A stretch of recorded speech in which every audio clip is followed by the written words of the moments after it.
Hi everyone, welcome to the Nourish Me nutritional video series. I'll be posting a video every week for 12 weeks on Facebook at 3 p.m. Mondays discussing various health concerns. We'll be talking all things health related, including diets, nutrition, health labels and food swaps. If you have any topics you'd like discussed, please let me know and I'm happy to make a video on it. Today I'm going to be discussing the benefits of keeping a food diary, and let's get started.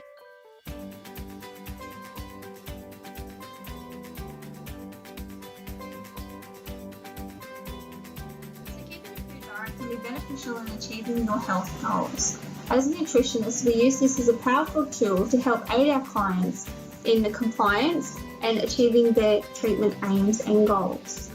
In initial conversation, we sit down and discuss what a client might eat on a normal day, or we may do a 24-hour recall of what they've eaten in the past 24 hours. However, we find it beneficial to do a food diary over a week or sometimes longer because we get a clearer picture of what the client's consuming on a day-to-day basis and the particular habits they may pick up.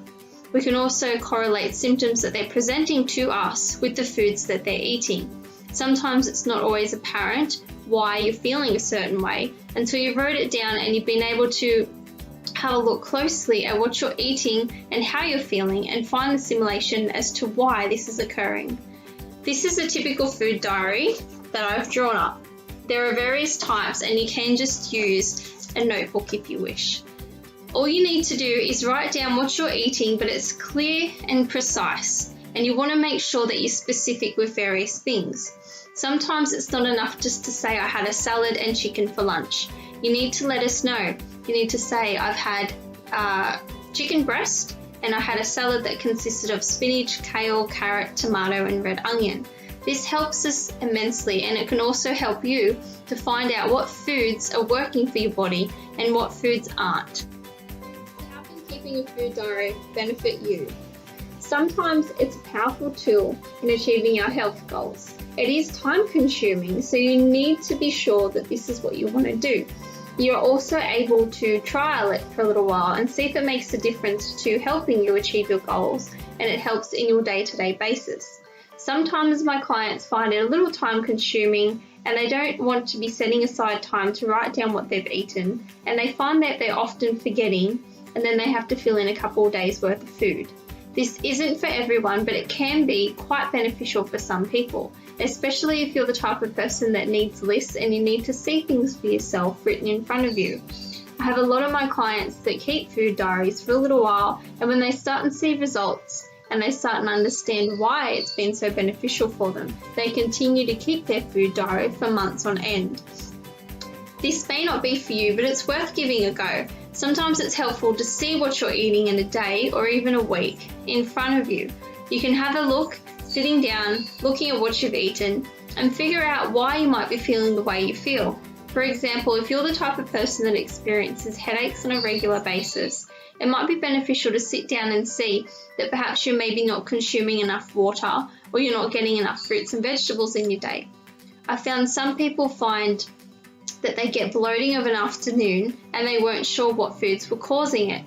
Sometimes foods from 3 days prior to the symptoms can be causing the symptoms in the first place. This is where elimination can come in handy. When you've got it written down in front of you, you can have a look at foods that you've eaten over the last couple of days and then think that perhaps maybe it was the legumes that you were having or a particular type of dairy product that might be causing the symptoms. Then you can go ahead and have that product and see if it causes the symptoms again, keeping note of how you're feeling.